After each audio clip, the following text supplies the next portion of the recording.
दिल्ली के चुनावी दंगल में अब प्रधानमंत्री मोदी भी उतर चुके हैं। आज दिल्ली में विकास परियोजनाओं के उद्घाटन और शिलान्यास के दौरान भाषण देते हुए दिल्ली की आम आदमी पार्टी पर वो जमकर बरसे। इसे दिल्ली के लिए आपदा का नाम उन्होंने दिया। प्रधानमंत्री मोदी ने आम आदमी पार्टी पर कई घोटालों के आरोप भी लगाए। दिल्ली का वोटर दिल्ली को आपदा से मुक्त करने की ठान चुका है। दिल्ली का हर नागरिक कह रहा है, दिल्ली का हर बच्चा कह रहा है, दिल्ली की हर गली से आवाज आ रही है, आपदा को नहीं सहेंगे, बदल के रहेंगे। आपदा को नहीं सहेंगे, आपदा को नहीं सहेंगे, आपदा को नहीं सहेंगे, आपदा को नहीं सहेंगे। साथियों, दिल्ली देश की राजधानी है। बीते 10 वर्षों में 4 करोड़ से अधिक गरीबों के घर उनका सपना पूरा किया है।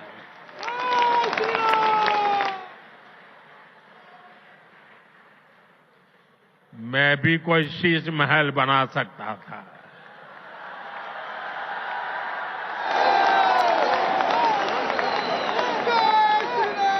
लेकिन मेरे लिए तो मेरे देशवासियों को पक्का घर मिले, यही एक सपना था। दिल्ली का दंगल पूरी तरह से उफान पर है। पीएम मोदी को खुद जवाब दिया अरविंद केजरीवाल ने। आज प्रधानमंत्री जी बोले दिल्ली में आपदा आई हुई है। कई बार उन्होंने कहा दिल्ली में आपदा आई हुई है, दिल्ली में आपदा। आपदा दिल्ली में नहीं आई, आपदा भाजपा में आई हुई है। 3 तरह की आपदा भाजपा में आई हुई है। पहली आपदा, भाजपा के पास सीएम चेहरा नहीं है। दूसरी आपदा, भाजपा के पास नैरेटिव नहीं है, उन्हें पता ही नहीं चुनाव किस मुद्दे पे लड़ना है। तीसरी आपदा, भाजपा के पास कोई भी एजेंडा नहीं है इस चुनाव के लिए। तो 3 आपदा भाजपा के अंदर आई हुई है और एक आपदा दिल्ली में आई हुई है, वो है कानून व्यवस्था। दिल्ली के अंदर खुलेआम गैंगस्टरों की गोलियां चल रही हैं, लेकिन अमित शाह को सुनाई नहीं दे रही। हम बात करेंगे बाजार की यहाँ पर, लेकिन उससे पहले हम जरा एक बार चलते हैं दिल्ली, जहाँ मौजूद है हमारे सहयोगी लक्ष्मण रॉय, और थोड़ा उनसे इस दिल्ली के चुनावी गणित को समझते हैं। तो लक्ष्मण, प्रधानमंत्री बोले और तुरंत फिर केजरीवाल भी आ गए। आपदा और विपदा, ये आपस में सवाल जवाब चले। क्या माने जो दिल्ली का चुनावी दंगल है, अब उसमें सारे बड़े पहलवान उतर चुके हैं और दो हाथ हो रहे हैं।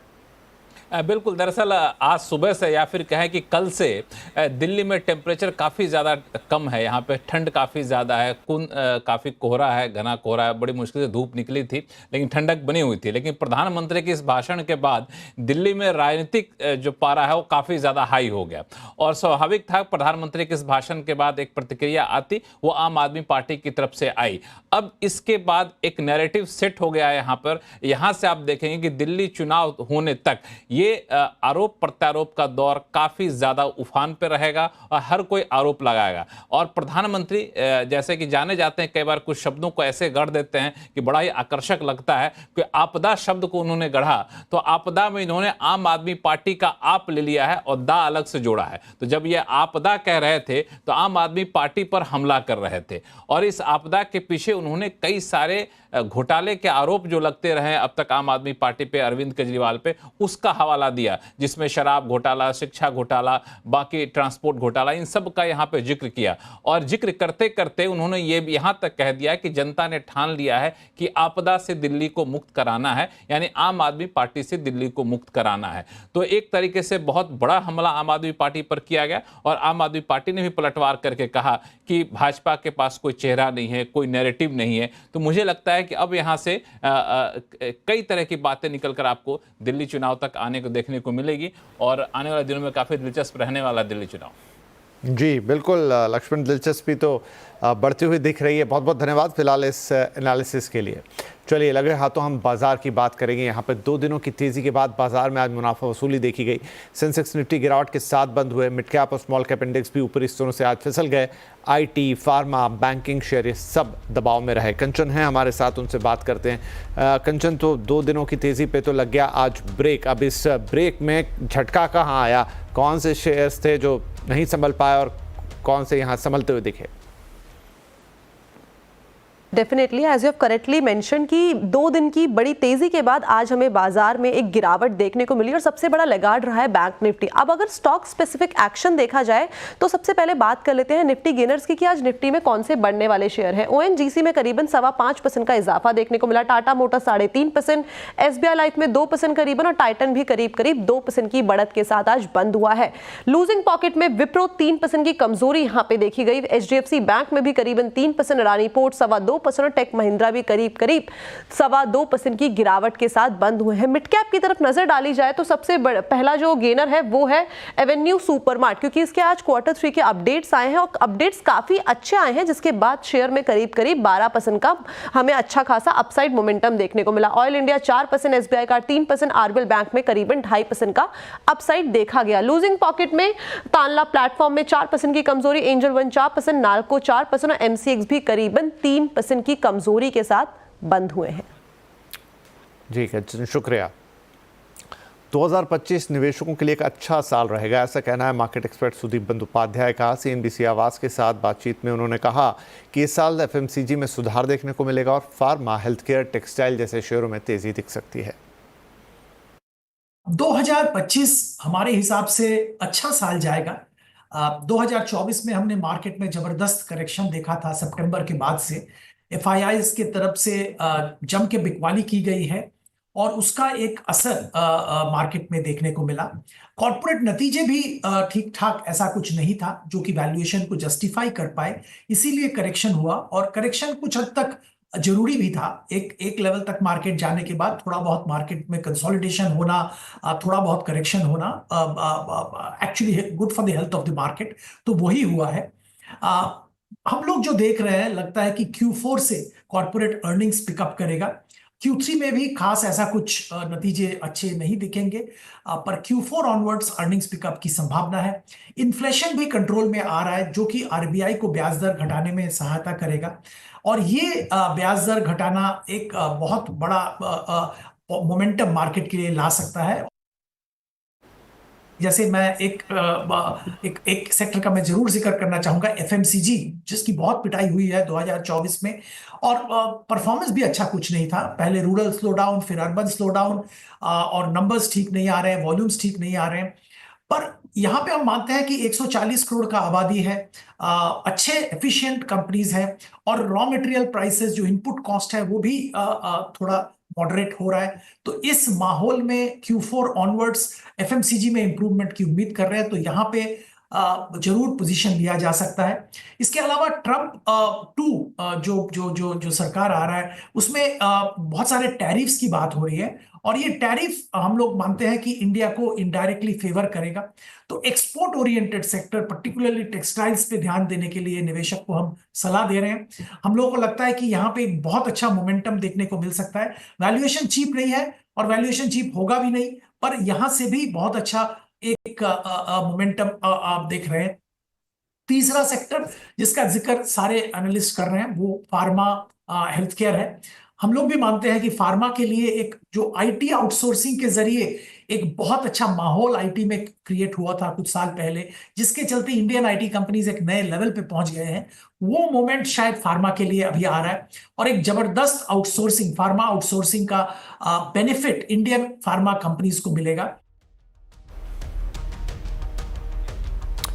तो देखिए इस समय बाजार की जो स्थिति है कि उसमें रिटर्न तो है लेकिन रिस्क भी अब इन्वॉल्व हो गई है बड़े पैमाने पे। तो इस रिस्क और रिटर्न का जो बैलेंस है उसको कैसे बनाएं, तो आज आवाज़ अड्डा में इसी सवाल का जवाब आपको मिलेगा आपसे कुछ देर बाद। रिस्क और रिटर्न कैसे बनाएं बैलेंस, आज का आवाज़ अड्डा।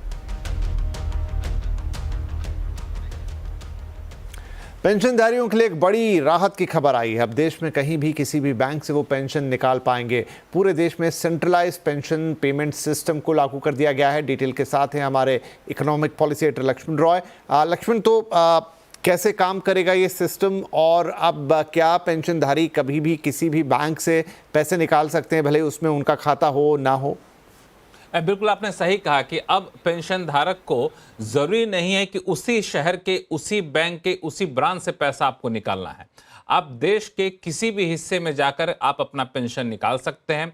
देश के किसी भी बैंक में जाकर अपना पेंशन निकाल सकते हैं, किसी भी ब्रांच में जाकर अपना पेंशन निकाल सकते हैं। इसके लिए जो पेंशन विभाग है या फिर कहें श्रम मंत्रालय है, उसने पूरा सेंट्रलाइज्ड पेंशन प्रोसेसिंग सिस्टम को लागू कर दिया है पूरे देश भर में। पहले पायलट प्रोजेक्ट के तौर पे कहीं-कहीं लागू था, पूरे देश भर में लागू कर दिया गया है। और इसका फायदा 78 लाख जो पेंशनधारी हैं जो कि ईपीएफओ से जुड़े हुए हैं उनको होने वाला है। अब फायदा कितनी बड़ी राहत है इसका अंदाजा आप इसी बात से लगा सकते हैं कि मान लिया जाए कोई भी बुजुर्ग हैं जो किसी शहर में रह रहे हैं, तो उनको एक पेंशन पेमेंट ऑर्डर दिया जाता था। उस पेंशन पेमेंट ऑर्डर के आधार पर उसी बैंक के निर्धारित बैंक और निर्धारित ब्रांच से आप पेंशन निकालते थे। जो रीजनल ऑफिस होते थे एपीएफओ के, करीब 125 से ज्यादा रीजनल ऑफिस है। हर रीजनल ऑफिस अपने अपने यहाँ बैंकों से टाई अप करते थे, उन्हीं के पास जाना होता था।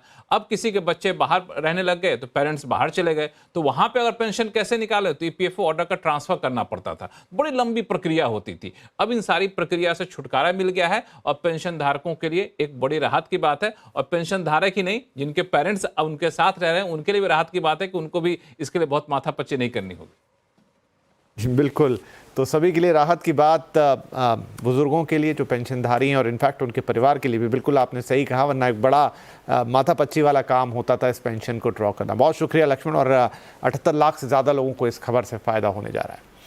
अब एक बार फिर से बाजार की बात करेंगे। तीसरी तिमाही में नतीजों का सीजन शुरू होने वाला है। बाजार की फार्मा सेक्टर के प्रदर्शन पर अच्छी खासी नजर रहने वाली है। फिलिप कैपिटल के मुताबिक फार्मा कंपनियों की अर्निंग्स ग्रोथ 15% तक रह सकती है। पूरी रिपोर्ट के साथ है हमारी सहयोगी कंचन। कंचन, तो एक सिल्वर लाइनिंग दिख रही है फॉर द फार्मा कंपनीज, कैसी रहेगी ग्रोथ? तो अगर फार्मा कंपनीज की बात करी जाए, क्वार्टर 3 के अर्निंग्स की बात करी जाए, तो उससे पहले हम इंडस्ट्री का ओवरव्यू ले लेते हैं कि पूरी इंडस्ट्री की जो ग्रोथ है वो किस तरीके की देखने को मिल सकती है। सबसे पहले स्पेशलिटी प्रोडक्ट जो है, यूएस फ्लू सीजन और साथ ही साथ जो डोमेस्टिक ग्रोथ है वो हमें स्टेडी देखने को मिल सकती है। और जिस तरीके से हम देख रहे हैं कि रुपये का डेप्रिसिएशन हो रहा है, उससे फार्मा इंडस्ट्री को एक अच्छा खासा फायदा आता हुआ दिखाई दे सकता है। इनफैक्ट फिस्कल ईयर 25 क्वार्टर 3 में अगर हम अर्निंग्स की बात करें तो 15% YoY बेसिस का अनुमान लगाया जा रहा है। Margin at the same time हमें स्टेबल साइड पे देखने को मिल सकते हैं। और ग्रोथ की बात करी जाए तो सेल्स ग्रोथ में हमें करीब 11% का इजाफा आता हुआ दिखाई दे सकता है। और अर्निंग ग्रोथ, सबसे पहले लीडर्स की बात कर लेते हैं, तो सबसे पहला नाम आता है लीडर्स में वो कंपनीज है जिनकी अर्निंग ग्रोथ जो है 20 से 25% YoY बेसिस पे हमें देखने को मिल सकती है। सबसे पहला नाम आता है डिवीज लेबोरेटरीज का, बिकॉज इसकी जो अर्निंग ग्रोथ है वो एक्सपेक्टेशन ये है कि YoY बेसिस पे हमें 45% तक बढ़ती हुई दिखाई देगी। जिसके पीछे का जो मेजर रीजन है वो है स्ट्रॉन्ग कस्टम सिंथेसिस और साथ ही साथ बेटर प्रोडक्ट मिक्स। इसके अलावा जायडस लाइफ साइंस, इसकी अर्निंग ग्रोथ में हमें 28% का YoY बेसिस पे अपसाइड देखने को मिल सकता है। इसमें इन्होंने काफ़ी सारे एक्सक्लूसिव ड्रग्स को लॉन्च किया है। डोमेस्टिक फॉर्मुलेशन से भी ग्रोथ को अच्छा खासा सपोर्ट मिल सकता है। Ipca lab at the same time, because अगर पहले के रिजल्ट देखें तो वहाँ पे काफ़ी ज़्यादा हमें लो बेस देखने को मिला था, तो लो बेस के चलते यहाँ पे 40% पैड ग्रोथ का अनुमान जताया जा रहा है। यूनिकम परफॉर्मेंस में सुधार से भी एक ग्रोथ को अच्छा खासा पुल बैक मिल सकता है। ल्यूपिन साथ ही साथ रखना होगा ध्यान में, बिकॉज यहाँ पे ग्रोथ में 39% अपसाइड एक्सपेक्टेड है। लिमिटेड कंपटीशन है जिससे एक अच्छा खासा फायदा आता हुआ दिखाई देगा। मॉडरेट अर्निंग ग्रोथ कहाँ पे देखने को मिलेगी, यानी कि 10 से 20% का इजाफा इनकी अर्निंग ग्रोथ में। सबसे पहले डॉक्टर रेड्डी लैब, यहाँ पे 15% YoY ग्रोथ अनुमान जताया जा रहा है। नए एक्विजिशन से यहाँ पे अच्छा खासा फायदा आता हुआ दिखाई देगा और नई पार्टनरशिप से भी एक बेनिफिट मिलेगा। सन फार्मास्यूटिकल पैड ग्रोथ में 13% का इजाफा एक्सपेक्टेड है। यूएस स्पेशलिटी पोर्टफोलियो इनका स्ट्रांग हो रहा है। डोमेस्टिक सेल्स की बात करी जाए तो वो भी अपने स्ट्रॉन्गर साइड में रह सकती है।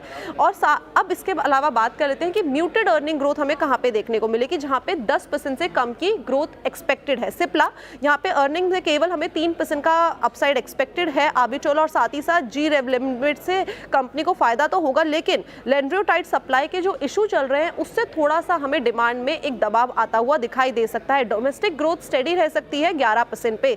अब इन पूरे के पूरे ग्रोथ के की ड्राइवर्स क्या होंगे उसके ऊपर बात कर लेते हैं। सबसे पहला है स्पेशलिटी प्रोडक्ट्स, साथ ही साथ exclusive drug launches, limited competition है जो प्रोडक्ट्स के बीच में, कस्टम सिंथेसाइज, एक्विजिशन और पार्टनरशिप। तो ये सारे ही फैक्टर्स हैं जो फार्मा इंडस्ट्री को अच्छा खासा सपोर्ट देते हुए दिखाई देंगे।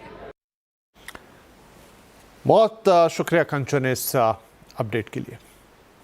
ईवी सेक्टर की बात करेंगे और वहां पर अब किसी तरह की आर्थिक मदद और सब्सिडी की ज़रूरत नहीं है, ये कहना है देश के वाणिज्य मंत्री पीयूष गोयल का। ईवी सेक्टर के साथ हुई आज उनकी एक बैठक में पीयूष गोयल ने कहा कि पूरा सेक्टर इस वक्त उड़ान भरने के लिए तैयार है। ईवी प्लेयर्स ने भी इनफैक्ट इस बात में अपनी सहमति जताई कि मौजूदा सब्सिडी खत्म होने के बाद किसी तरह की नई सब्सिडी या सपोर्ट की ज़रूरत नहीं होगी। The electric mobility today is absolutely ready and set to fly. They do not need newer incentives or subsidies. The existing subsidies are available for some more time and will help them give that appropriate kickstart to the EV ecosystem. वाणिज्य मंत्री पीयूष गोयल ने यह भी कहा कि भारतीय startups ने दुनिया भर में अपना लोहा मनवाया है। आज भारत दुनिया का तीसरा सबसे बड़ा स्टार्टअप इकोसिस्टम है। India now is the world's third largest startup ecosystem, boasting over 110 unicorns. Nearly 85-90% of the districts of India today have startups in there, working in their districts. And with startups, I'm not just talking of entrepreneurs. I'm talking of people with innovative ideas, newer ideas. Women are a big contributor to the startup story. Almost 43% of startups have at least one woman founder or director. From a 450 startup story 9 years ago, we are now 150,000 plus. Budget में सरकार का drone पर बड़ा focus हो सकता है। सूत्रों के मुताबिक बजट में ड्रोन कंपोनेंट्स के लिए इंसेंटिव स्कीम लाई जा सकती है। ज़्यादा डिटेल के साथ है रोहन सिंह। तो रोहन, ड्रोन पर वैसे ही सरकार का एक बड़ा फोकस है, बजट में और क्या पुश मिलेगा? बजट में इस बार ड्रोन सेक्टर को एक बड़ी सौगात मिल सकती है। सरकार ड्रोन PLI 2.0 की घोषणा कर सकती है। ये PLI का अगला चरण होगा। पिछला PLI जो स्कीम थी वो 2021 में शुरू हुई थी, 2024 में खत्म हुई थी। 120 करोड़ की वो स्कीम थी और ये स्कीम उससे कहीं ज़्यादा बड़ी होने वाली है। लगभग 1000 करोड़ की ये स्कीम होने का अनुमान है और इसमें जो फोकस रहेगा वो ड्रोन मैन्युफैक्चरिंग में नहीं बल्कि ड्रोन कंपोनेंट्स के निर्माण में रहेगा और साथ ही एक R&D फंड भी बनाया जाएगा जिसमें जो स्टार्टअप्स हैं या जो कंपनियां हैं ड्रोन सेक्टर में काम कर रही हैं वो इस फंड का इस्तेमाल कर पाएंगी। एक और बड़ी चीज़ जो एविएशन सेक्टर के लिए हो सकती है वो है उड़ान 2.0 की घोषणा। 10 साल के लिए एक बड़ी स्कीम होगी जो कि रीजनल कनेक्टिविटी को बूस्ट करने के लिए बनाई जाएगी और इसमें जो फोकस रहेगा वो छोटे एयरपोर्ट्स के डेवलपमेंट पे रहेगा, खासतौर पे नॉर्थ ईस्ट में और जो हिली एरियाज़ हैं वहाँ पे जो एयरपोर्ट्स हैं वो बनाए जाएंगे। उसके लिए एक डेडिकेटेड फंड रहेगा जो खासतौर पे एयरपोर्ट्स के निर्माण के लिए ही रहेगा। सरकार एक SPV भी बना रही है जो कि एयरक्राफ्ट मैन्युफैक्चरिंग को बढ़ावा देगी। इसके लिए 350 करोड़ रुपए एलोकेट हो सकते हैं बजट में और कुल मिला के जो बजट है भारत का जो विमानन सेक्टर के लिए है वो इस बार लगभग 20 से 30% बढ़ सकता है। निर्मला सीतारमण का ये बजट स्टॉक मार्केट के लिए होगा मेक और ब्रेक। कंजम्पशन, केपेक्स और न्यू एज रिफॉर्म्स की है दरकार। ग्रोथ को भी देनी है फुल रफ्तार। रोजगार बढ़ाना है और टैक्स कम कर मिडिल क्लास को भी लुभाना है। मोदी 3.0 के इस खास बजट का पूरे देश को है इंतजार। क्या करेगी सरकार? देखिए बजट की सबसे बड़ी कवरेज मेरे साथ आपके अपने चैनल CNBC आवाज पर।